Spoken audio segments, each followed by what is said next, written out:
Сіз қысқа и дыбысымен салыстыру. Ю әрпінің жазылуы, я әрпінің жазылуы. Аян ойыншы қоянын інісіне сыйлады. Ал осы сөздерді айтылуы бойынша айтайық. Аян ойыншы қоянын інісіне сыйлады. Е әрпі қысқа и, а қосарлы дыбыстың таңбасы екенін есімізге түсірейік. Сөздерде қысқа и, а дыбыстары естілгенімен е әрпі жазылады.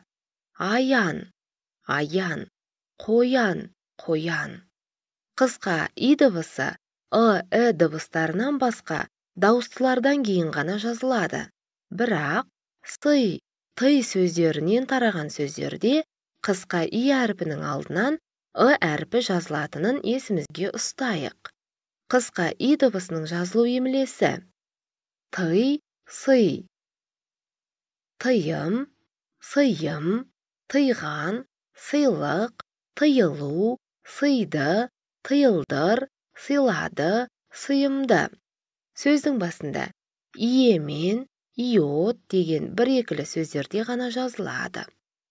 Дауысты дыбыстардан кейін сөздің ортасында айғаным, айша, аяды, тайғанақ, қаймақ, жайлау, кейіпкер, түйме.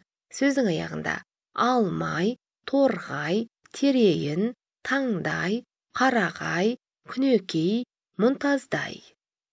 Қысқа и дауыссыз дыбыс. Қазақ тілінде қысқа и дыбысы дауысты дыбыстардан кейін ғана жазылады. Суретте нелерді көріп тұрмыз? Аю, ою. А және о дыбыстарынан соң қандай дыбыстар естіледі? А, ию, о, ию. Қысқа и, у дыбыстары естілгенімен жазғанда ю әрпі жазылады. Ю әрпі қазақ сөздерінде де, орыс тілінен енген термин сөздерде де жазыла береді. Ю қос дыбыстың таңбасы. Ию, ую.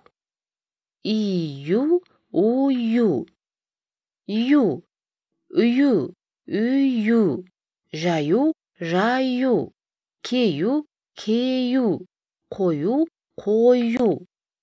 Ою, ою. Қазақ тіліндегі сөздерде и әрпінен соң у жазылмайды. Ю әрпі жазылады. Қи, қию. Ки, кию. Ти, тию. Есіңде сақта. Ал ю әрпі жазылмай, ию, қысқа и, у дыбыстары естілуі бойынша жазылатын сөздер. Киюана, аюан, хайуанат, хиюа, миюа.